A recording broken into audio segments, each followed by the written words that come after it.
సంవత్సరం. అన్ని విద్య అనగా 64 విద్యలు నేర్చుకుని శ్రీకృష్ణ పరమాత్మ బ్రహ్మ విద్య అభ్యసించినాడు సాందీపుల వారి వద్ద. బ్రహ్మ విద్య విశేషమైనటువంటిది.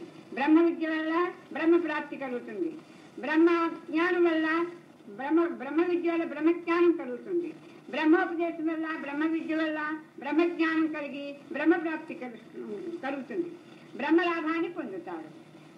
దుర్లభం మానుషం దేహం అన్నారు పెద్దలు.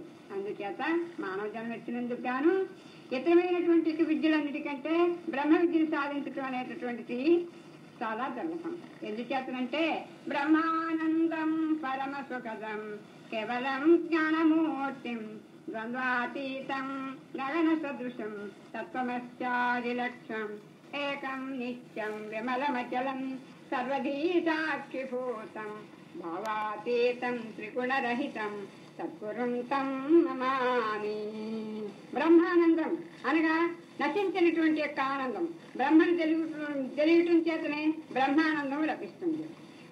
అజ్ఞానమే శూద్రత్వమి సుజ్ఞానమే బ్రహ్మమనుసు అజ్ఞానమే శూద్రత్వము సుజ్ఞానమే బ్రహ్మమనుసు శృతులను వినిదా నజ్ఞానముడిగి వాల్మీకి సుజ్ఞానమే బ్రహ్మమనుసు చూడడవేమా. అజ్ఞానము వల్ల శూద్రత్వం లభించింది అనగా శూద్రుడైనాడు. అజ్ఞానం కలిగినటువంటి వాడు శూద్రుడే. బ్రహ్మజ్ఞానం కలిగినటువంటి వాడు బ్రాహ్మణుడు. బ్రహ్మని తెలిసినటువంటి వాడే బ్రాహ్మణుడు అనబడుతున్నాడు. బ్రహ్మనగా నశించినటువంటి పదార్థం కాబట్టి. బ్రహ్మ సత్యం జగత్ మిథ్య. జగత్ అనగా జనించినటువంటిది, బ్రహ్మం అనగా నశించినటువంటిది. అందుచేత మానవుడైనటువంటి వానికి బ్రహ్మమును తెలుసుకుంటేనే గాని జన్మరాహిత్యం లేదు. పుట్టి తత్తుతూ పునరపి జననం పునరపి మరణం, పునరపి జననం పునరపి మరణం. తిరిగి మళ్ళీ పుడుతున్నాడు, మళ్ళీ చేస్తున్నాడు. జాతస్య మరణం ధ్రువం. పుట్టిన వానికి ప్రతి వానికి కూడా మరణం సిద్ధం. మాంసే పునర్జన్మ దుఃఖాలయమశాశ్వతం. ఎందుకనగా కృష్ణ పరమాత్మ ఏమని చెప్పినాడు? మాముఖే పునర్జన్మ దుఃఖాలయమశాశ్వతం. అర్జున, మళ్ళీ జన్మెత్తడం చాలా కష్టమయ్యా. ప్రతి వానికి పుట్టినటువంటి వాడు చావకమానడు. ప్రతివాడు పుట్టి చచ్చి లోపల సాగినటువంటి యొక్క పదార్థం అనగా బ్రహ్మను తెలుసుకోవలసింది. ఎందుచేతనంటే మళ్ళీ పుట్టి చచ్చిన తర్వాత చచ్చిపోయిన వాడు మళ్ళీ పుడుతున్నాడు కాబట్టి దుఃఖాలయం శాశ్వతం. ఆ పదవి ఎటువంటిదో తెలుసా? మళ్ళీ పుట్టినటువంటి పదవి దుఃఖాలయం అశాశ్వతం. ఎందుచేతనంటే దేవతలకు కూడా జన్మరాహిత్యానికి అధికారం లేదు. మానవునికి ఒక్కడికే త్రివర్గాల్లో బ్రహ్మం తెలుసుకోవడానికి జన్మరాహిత్యానికి అధికారం ఉన్నది. త్రివర్గమైనటువంటి యొక్క సృష్టిజాలం అంతా కూడా త్రివర్గమనగా దేవతలు ఒకటి,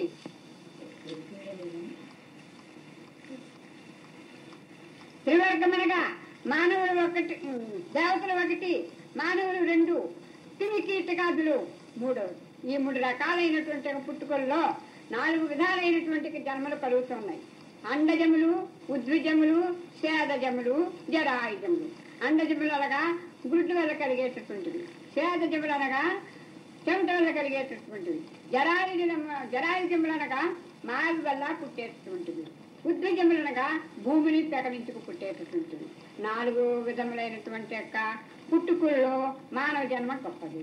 ఈ యొక్క మానవ జన్మలోనే బ్రహ్మతత్వాన్ని తెలుసుకుని బ్రహ్మ పదవిని తెలుసుకుని పునర్జన్మ లేకుండా చేసుకున్నటువంటి వాని యొక్క విశేషమైనటువంటి జన్మ ఉత్కృష్టమైనటువంటి జన్మ అనబడుతుంది. అందుచేత స్థావరో 1,20,000 జలజో 9,00,000 క్రిమీణాం రుద్రసంఖ్యాచ 4,00,000 మానస 3,00,000 వానాంచ పక్షీణాం 10,00,000. అనగా 84,00,000 జీవరాశుల్లో మానవ జన్మ ఉత్కృష్టమైనటువంటిది. మానవ జన్మ ఎత్తినందుకు గాను పురుషార్థాన్ని సాధించవలసింది. పురుషార్థం అనగా ధర్మ అర్థ కామ మోక్షములు అనేటటువంటి యొక్క చతుర్విధమైనటువంటి పురుషార్థాన్ని సాధించినటువంటి వానికే మానవ జన్మ యొక్క యోగ్యత కలుగుతుంది.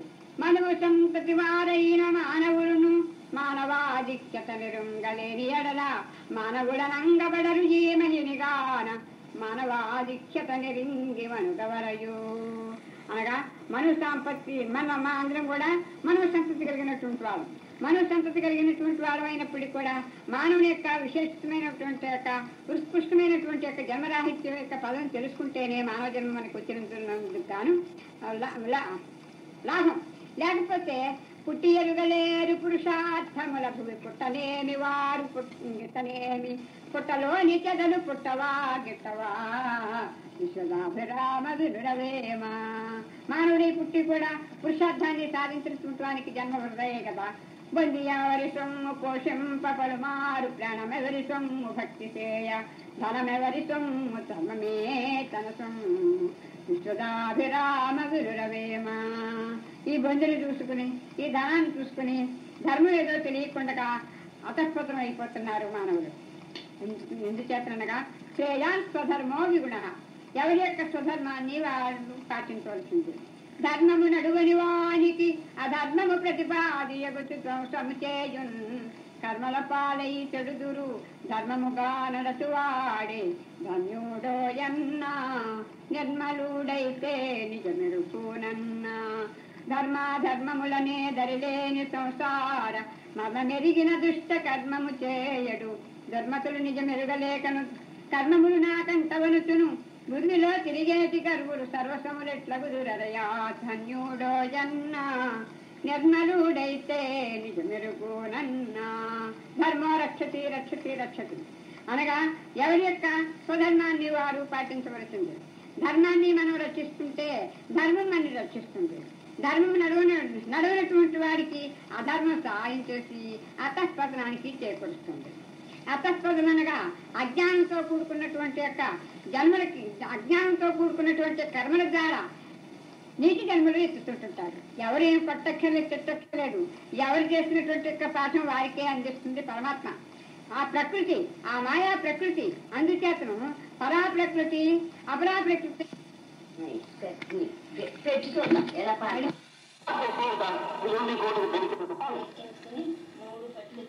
తద్భావం తద్భవతి అని అన్నట్లుగా ప్రకృతి మాత రెండు విధాలుగా ఉన్నది.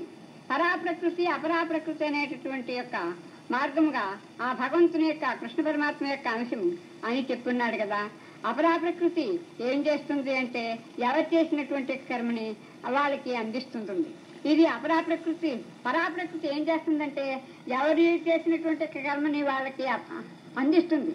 ఈ అపరాప్రకృతి ద్వారా అందుచేత యద్భావం తద్భవతి అను రీతిగా ఇప్పుడు ఈ జన్మలో ఏ భావంతో ఉంటుంటాడో అంత్యకాలానికి కూడా ఆ భావనే కలిగి ఉంటుంది. అంత్యామతిస్వాగతి అనేటటువంటి యొక్క ధర్మ ప్రకారంగా అంత్యకాలమందు ఆ భావన ఏ భావంతో ఉంటే ఆ జన్మలు వస్తుంటుంటాయి. కాబట్టి నిర్వికార పరబ్రహ్మాన్ని ఎప్పుడు కూడా ఉపాసన చేస్తుంటుంటాడా నిర్వికార స్థితిని పొందుతుంటాడు. వికారాన్ని తోస్తుంటుంటాడా ఎప్పుడు కూడా ఆలోచిస్తుంటుంటాడా ఆ భావాన్ని పొందుతుంటుంటాడు. ఎందుచేతనగా ఒకానొక గురుమూర్తి వద్దకు పవిత్రమైనటువంటి పరిపూర్ణ గురుమూర్తి వద్దకు ఒకానొక భక్తుడు అనేక జన్మల్లో చేసినటువంటి కొన్ని విశేషం చేత ఆ గురుమూర్తి వద్దకు వచ్చి తానని వస్తువు ఎట్టిది నేననగా ఎవరు దీన్ని నెరిగింపుము ఈ మేనటుల జననమాయను మానక ఈ జన్మమెల్లా మరి గల్పావయ్యా నామదికి స్థిరపరసావయ్యా పరిపారి విధామూల ప్రబలే సందేహాముల్ తిరిగి పుట్టాకుండా తీర్మాన పరాచీయు మరి గల్పావయ్యా నామదికి స్థిరపరసావయ్యా అని ప్రశ్నించాడు. తాననగా పరమార్థం, నేననగా శరీరం, నేననగా అహం, నేననగా శరీరం. తల్లిదండ్రుల శుక్ల శోణితాంతో తయారైనటువంటి ఈ మేను, ఇది నిలబడేటటువంటి అహం, ఈ రెండు కూడి నేను మేనులైనవి. దేహి దేహములంటారు, క్షేత్ర క్షేత్రజ్ఞులంటారు. తాననగా పరమార్థం. క్షరమనగా 24, అక్షరమనగా 25, క్షరమునకు అక్షరమునకును పరమై 26 కదలక నుండు గురుతో ఎరుగకాను అని అవధూత స్వామి ప్రసాదించినటువంటి యొక్క కందార్థం. 24 తత్వాలు క్షరము అనగా శరీరం, 25వ తత్వం అక్షరం అనగా దేహి. ఈ రెంటికి అతీతంగా ఉన్నది 26వ తత్వం పరిపూర్ణం. పుట్టుట గిట్టుట లేకను పుట్టే గిట్టేటి ఎరుక పోడి మెరుగకం చట్టువలి గదలకుండును బట్టబయల్ ఇటుదనికి పాదంపాదగును ఎరుకాలే కాసేవింపాదగును వట్టి ఆశలా చేత పట్టు పడకను దీని గుట్టు దేశికు నాట గట్టిగా తెలుసుక పావింపాదగును ఎరుకాలే కాసేవింపాదగును.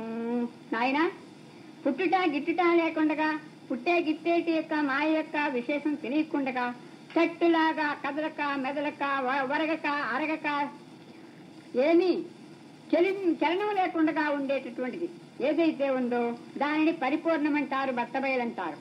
ఆరోపితమపవాదము ఏ రూపము లేక బయలు ఎప్పడియుండన్ ఆ రూపమెరిగినప్పుడే నీ రూపము నిలువకుండు నిజముగా తండ్రి మదిలోనెప్పుడు భజింపు తండ్రి. అయహారి హరులకు అందాని పదవిది త్రిజగాములోపల ధీరునైతే సారి నిజముగా తండ్రి మదిలోనెప్పుడు భజించు తండ్రి. నాయన శిష్య, ఈ యొక్క సృష్టి జాలమంతా కూడా బ్రహ్మణ్యో అవ్యక్త అవ్యక్తో మహత్తు మహతో మహదహంకార మహదహంకార పంచతన్మాత్రాన్ని పంచతన్మాత్రాన్ని పంచమహాభూత్యభ్యో పంచమహాభూత్యభ్యో అఖిలం జగత్తు అనే శృతి ప్రమాణంగా కనిపించేటటువంటి యొక్క సృష్టి జాలమంతా కూడా 84 లక్షల జీవరాశి ఎవరులన్నీ కూడా ఆరోపితమేను. ఆరోపితమనగా లేనిదే ఉన్నట్లుగా తోటబడేది కాబట్టి దీనిని ఆరోపితమని పెద్దలు నిశ్చయం చేశారు. ఇది అపవాదము. ఏ రూపము లేకుండా ఆ పరిపూర్ణమనేటటువంటి యొక్క దేవుడు రూపనామక్రియారహితుడై తావు పుట్టువులు లేక అంతటా నిండి నివిడీకృతమైనటువంటి యొక్క పరమార్థము ఎవ్వరికీ తెలియనట్టుకుండగా ఉన్నటువంటిది. సకల దేశంబుల సకల లోకంబుల సకల వస్తువుల చంచలములేక ప్రాదక్షిణంబుల బచ్చమోత్తరముల 4 మూలల మీద నడుమ కింద అఖిలమై అచలమై ఆద్యంతరహితమై పరిపూర్ణమై బట్టబయలుగాను ఏకమై యుండు ఏ బాధ లేకయుండు అట్టి వస్తువు కేవలాత్మనకబడును. అనగా 4 మూలల 4 దిక్కుల పైన కింద సకల దేశములందు సకల వస్తువులందు సకల కాలములందు సర్వము నిండి నిబిడీకృతంపై నిండు సముద్రములాగా ఏ విధమైనటువంటి యొక్క అలసట లేకుండా ఉన్నటువంటిది ఏదైతే ఉన్నదో అది పరిపూర్ణం.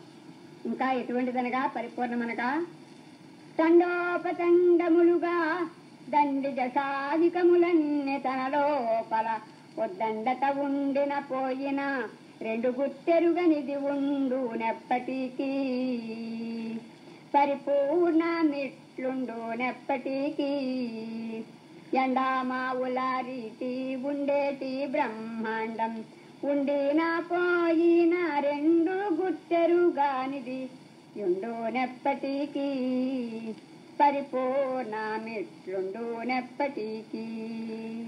నిండు సముద్రము ఎప్పుడు కూడా చలనం లేకుండా ఎంత వర్షం కురిసినప్పటికీ కూడా ఒక అరంగుడం కూడా పెరగకుండా ఎంత వేసవి కాలం అయినప్పటికి కూడా ఎండలకి ఏ కొద్దీ కూడా తరగకుండా నిండు సముద్రం ఎప్పుడు ఒకేలాగా ఉంటుందో ఆ విధంగానే ఆ పరిపూర్ణమనేటటువంటి యొక్క జలది ఎప్పుడూ ఒకలాగనే ఉంటుంది. దానిని ఎవరూ గాని గుర్తుపెట్టి తెలియలేదు. ఎంత మహనీయులకి కూడా ఆ యొక్క వస్తువు తెలియాలంటే చాలా అరుదు.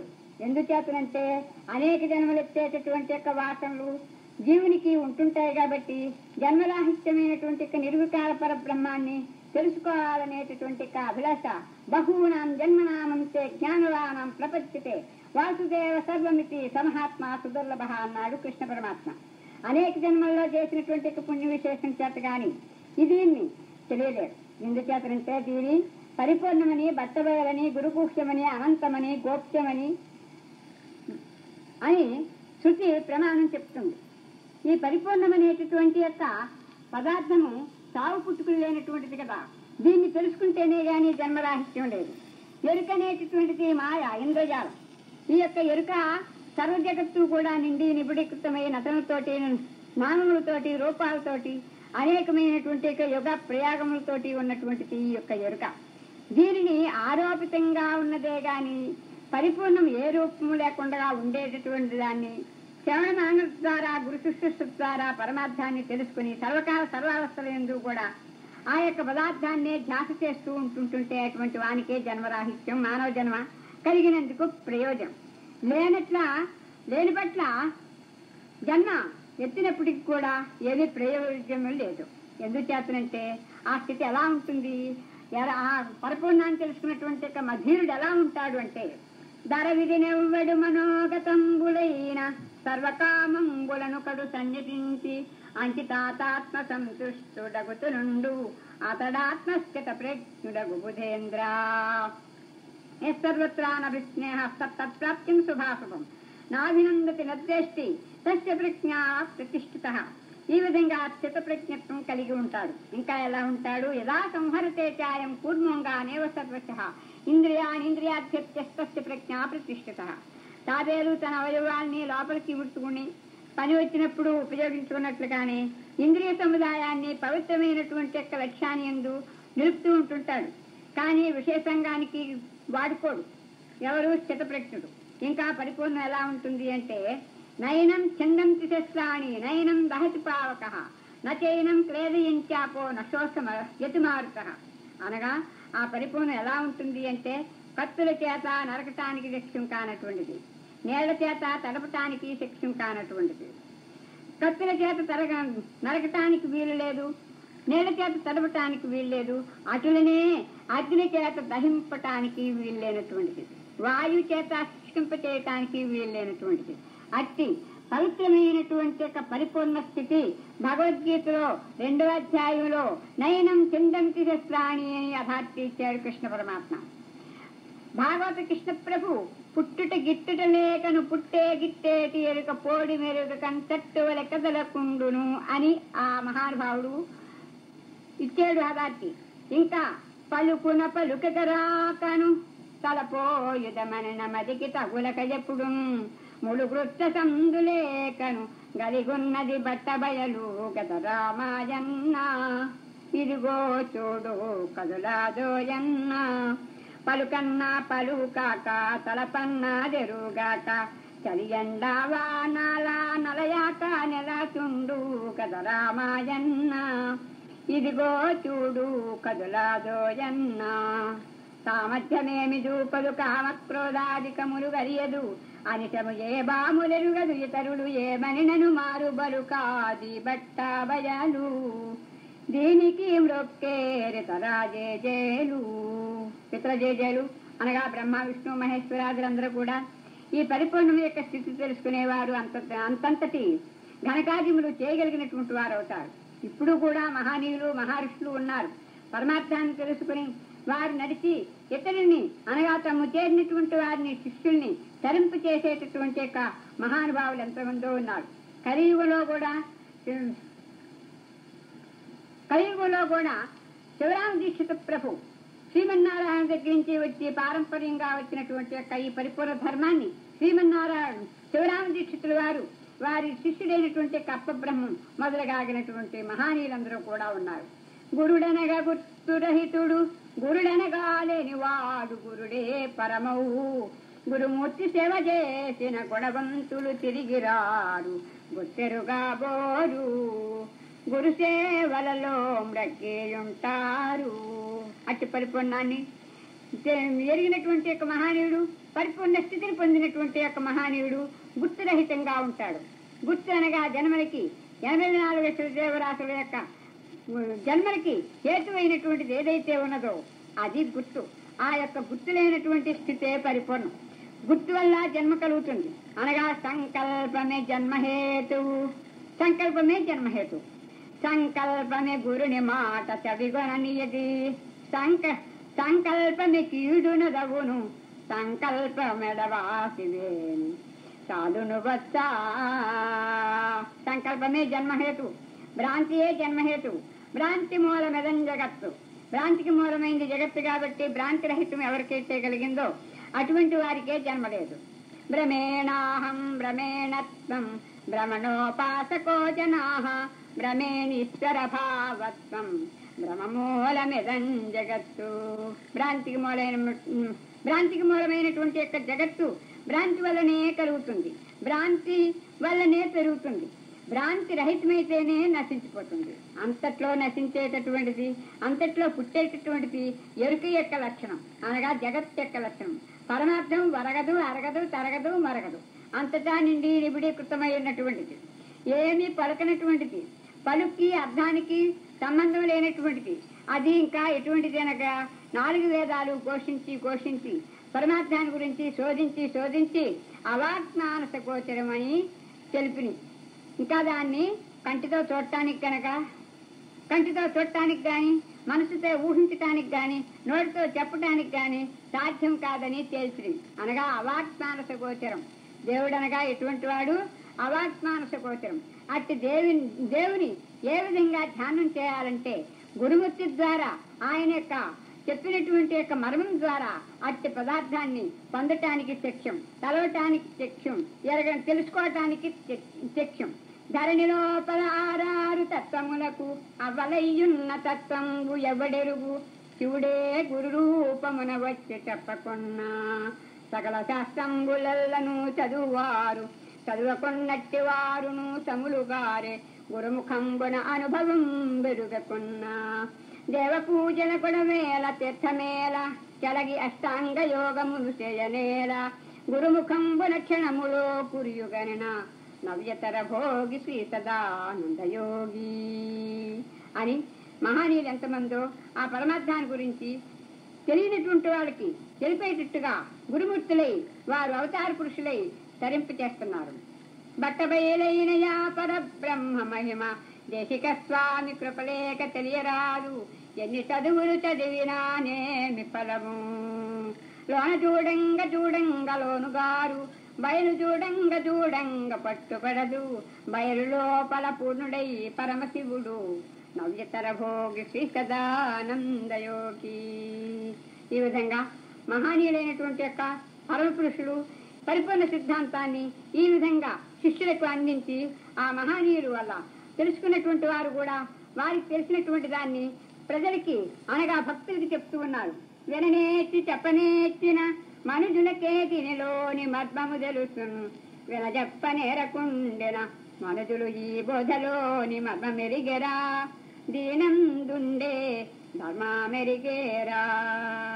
ఇంకా పెద్దలు మహానీయులైనటువంటి వారు శిష్యులకి ఏ విధమైనటువంటి సందేహం లేకుండా సందేహ రాహిత్యం చేయటం కోసం పరిపూర్ణ బోధ ఏ విధంగా తెలుపుతున్నారని అంటే, 12 అక్షరములు గల కథమల మంత్రార్థమెరిగి సద్గురు కృపచే 16 అక్షరములు గల ఎది ఎట్టిదో తెలిసనేని అతడే సద్గురుడు, ఇవి రెండెరుగా నతడేడి గురుడు. మొదటిది పరిపూర్ణమును తెలుపు, తదనంతరపుది బోధను ఎరుక చేయు, ఇవి జలసేనతడే సద్గురుడు, ఇవి రెండెరుగా నతడేడి గురుడు. తొలుమంత బద్ధమెక్కడ కలదోయని చూడనేల కలదంతటా, ఆవలి మంత్రబద్ధమెక్కడ కలదోయని చూడనేలా, కదా చూచేది వినేది అనేది తినేది, అలదొలత దానిని అవలోకనము చేసి కలకాల మెరుకలు గల దాన్ని విడువెరుక, కాదా చూచేది వినేది అనేది తినేది. ఈ విధంగా శిష్యులందు ఉండబడేటటువంటి యొక్క అనుగ్రహపూర్వకమైనటువంటి యొక్క మనసు కలిగినటువంటి వారు కాబట్టి ఎన్నో రీతిలో ఎన్నో మంచి విధాలుగా చెప్తూ ఉన్నారు.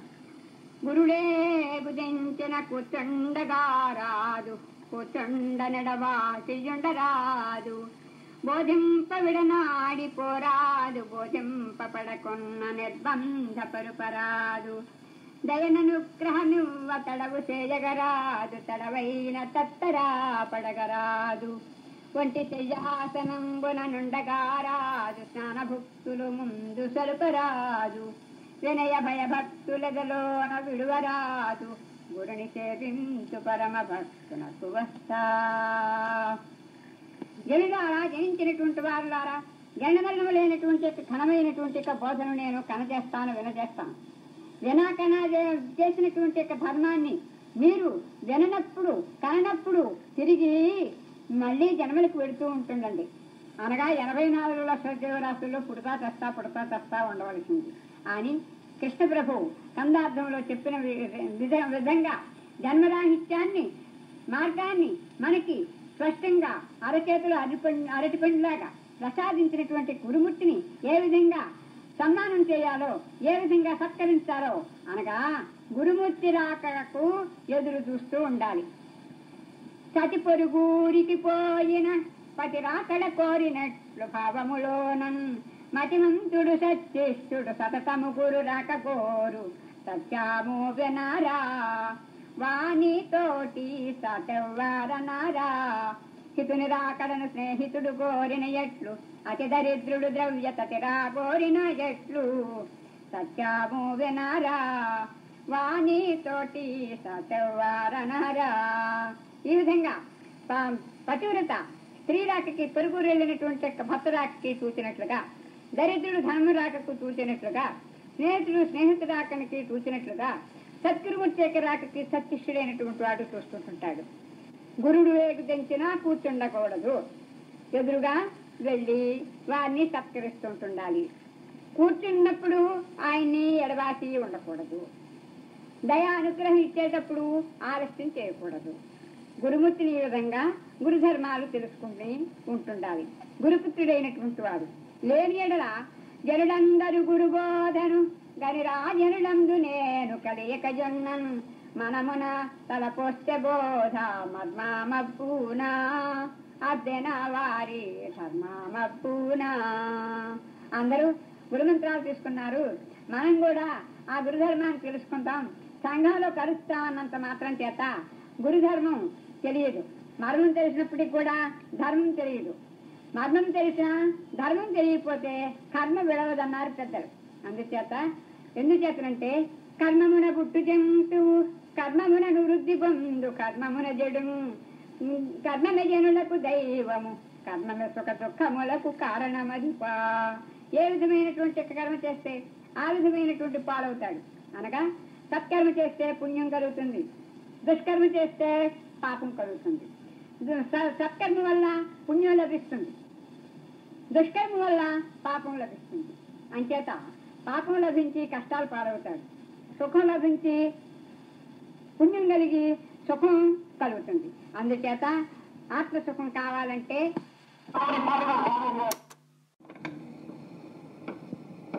పరిపూర్ణమనే